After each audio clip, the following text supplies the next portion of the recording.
सबसे पहले इस वक्त की बड़ी खबर से करते हैं, जहां कांग्रेस की तीसरी सूची आज आ सकती है। बड़ी खबर है एमपी कांग्रेस से जुड़ी हुई।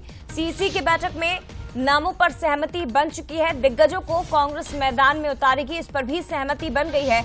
27 मार्च को कांग्रेस सीसी की बैठक होगी और फिलहाल आपको बता दें कि मध्य प्रदेश के 18 और छत्तीसगढ़ के 5 नामों का ऐलान होना बाकी है। सीटें अभी बाकी है जिन पर प्रत्याशी कांग्रेस ने नहीं उतारे। ऐसे में सहमति बन चुकी है कि मध्य प्रदेश में भी सीनियर लीडर को मैदान में उतारा जाएगा। राजगढ़ से दिग्विजय सिंह, गुना से अरुण यादव का नाम बेहद चर्चाओं में है कि वो यहां से उतर सकते हैं। लोकसभा चुनाव लड़ने पर दिग्विजय सिंह ने भी बयान दिया, कहा कि पार्टी जहां से कहेगी वहां से चुनाव लड़ने को मैं तैयार हूं। और अगर राजगढ़ से दिग्विजय सिंह मैदान में उतरते हैं तो इसके पहले भी वो 2 बार राजगढ़ सीट से मैदान में उतरे हैं। 1991 में उन्होंने एक चुनाव जीता था और अब तीसरी बार राजगढ़ सीट से वो चुनावी मैदान में आपको नजर आएंगे। गुना सीट से पूर्व केंद्रीय मंत्री अरुण यादव का नाम भी बहुत तेजी से चर्चाओं में है और गुना सीट भी हाई प्रोफाइल सीट, क्योंकि यहां से ज्योतिरादित्य सिंधिया बीजेपी की ओर से मैदान में उतरे हुए हैं।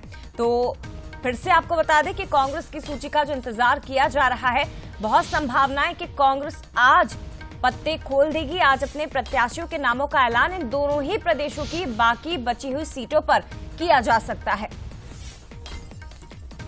लिस्ट अभी आई नहीं है, लेकिन मैंने हमेशा कहा है, मैं तो कार्यकर्ता हूं, जो आदेश होगा पालन करेंगे, प्रदेश में जहां से भी और देश में जहां से भी। लिस्ट अभी आई नहीं है, लेकिन मैंने हमेशा कहा है, मैं तो कार्यकर्ता हूं, जो आदेश होगा पालन करेंगे, प्रदेश में जहां से भी और देश में जहां से भी। लिस्ट अभी आई नहीं है, लेकिन मैंने हमेशा कहा है, मैं तो कार्यकर्ता हूं, जो आदेश होगा पालन करेंगे, प्रदेश में जहां से भी और देश में जहां से भी। तो दिग्विजय सिंह को आपने सुना पहले, हालांकि उन्होंने कहा था कि राज्यसभा का भी कार्यकाल बाकी है, लेकिन अब क्योंकि ये बताया जा रहा है कि ऊपर से आदेश हो चुके हैं स्पष्ट तौर पर कि सीनियर्स को, बड़े नेताओं को चुनाव में उतरना ही होगा, मैदान में उन्हें लड़ना ही होगा। और इसीलिए अब दिग्विजय सिंह ये भी कह रहे हैं कि जो आदेश पार्टी देगी वहां से हम चुनाव लड़ने के लिए तैयार हैं। ज्यादा जानकारी के लिए सीधे रुक करते हैं। एग्जीक्यूटिव एडिटर मनोज सानी जी हमारे साथ इस वक्त लाइव जुड़ गए हैं।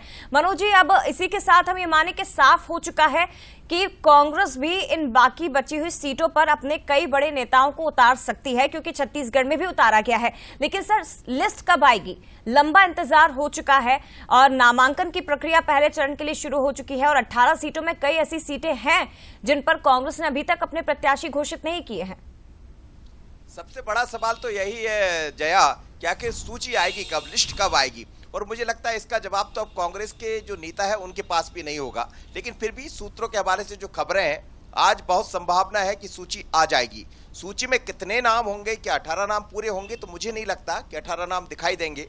27 तारीख को फिर एक बार सीएसी की बैठक है तो उसमें कुछ और नाम फाइनल होंगे, लेकिन आज एक सूची आ सकती है। सूची में खासकर वो स्थान जहां प्रथम चरण का मतदान होना है, जिसमें से 3 स्थान ऐसे जहां अभी तक अपने कैंडिडेट नियुक्त नहीं किए हैं कांग्रेस ने, तो उनका नाम उसमें, चाहे बालाघाट की बात करें, छिंदवाड़ा में तो है ही नकुल नाथ, मंडला में हम देख रहे हैं ओमकार मरकाम है, और यदि हम बात करते हैं सीधी की तो सीधी में कमलेश्वर पटेल को उतारा गया। लेकिन बाकी जो अन्य 3 सीटें हैं उसमें बालाघाट सहित वहां अभी तक उम्मीदवार तय नहीं किए। जबलपुर भी तय नहीं किया, दिनेश यादव का नाम वहां से चर्चा में है, बालाघाट से हिना काबरे का नाम चर्चा में है। दिग्विजय सिंह चुनाव लड़ सकते हैं, इसकी अब प्रबल संभावना हो गई। उसकी वजह भी है कि आज ही उन्होंने अपने कुछ प्रोग्राम रद्द किए हैं और खासकर राजगढ़ क्षेत्र में, चाहे वो जहां भी उनको जाना, ब्यावरा, राजगढ़, राघवगढ़, वहां का उनका प्रोग्राम भी कुछ तय हुआ। और जो नेता राजगढ़ विधान लोकसभा में आते हैं उनको भी उन्होंने चर्चा के लिए बुलाया है। हालांकि जब उनसे ये पूछा गया, जैसा वो बोल रहे थे कि जहां से पार्टी का आदेश होगा, मैं तो एक कार्यकर्ता हूं, चुनाव लड़ने को तैयार हूं, पर उन्होंने अपनी तैयारियां, ऐसा कहा जा रहा, शुरू कर दी है। गुना से अरुण यादव को जाना बिल्कुल तय है, वो चुनाव लड़ने जा रहे हैं। यानी आप देखिए, कांग्रेस भी भले देरी से आएगी सूची, लेकिन बहुत अलग तरह से अपनी तैयारियों में लगी। यदि गुना से अरुण यादव दिखाई देते हैं, राजगढ़ से दिग्विजय सिंह दिखाई देते हैं, कमलेश्वर को हम सीधी से देख ही रहे हैं, दूसरी तरफ हिना काबरे को हम देखेंगे, महेश परमार को उज्जैन से हम देखेंगे, अक्षय कांत को इंदौर से देखने जा रहे हैं, उनका नाम भी लगभग तय है। तो वो दिनेश यादव को जबलपुर से देखा जा सकता है। तो नाम तो लगभग फाइनल हो गए हैं, सूची किसी भी वक्त आ सकती है। और 27 को कुछ नाम, खासकर मुरैना जी। दमोह और ग्वालियर, इन नामों को होल्ड किया जा सकता है। तो आज सूची आने की पूरी और संभावना बिल्कुल है। देखिए, देरी की वजह ये भी हो सकती है मनोज जी, क्योंकि जिन चेहरों पर चर्चा हो रही थी वो चेहरे बीजेपी में शामिल हो चुके हैं, और दूसरी तरफ बीजेपी के दिग्गजों के सामने कांग्रेस अपने ऐसे चेहरे उतारे जो जीत कर आ सके, और इसलिए शायद इतनी मशक्कत, इतनी माथापच्ची कांग्रेस को करनी पड़ रही है, और इसलिए संभवतः सूची में देरी भी हो रही है। फिलहाल शुक्रिया आपका सर जानकारी के लिए, लेकिन बहुत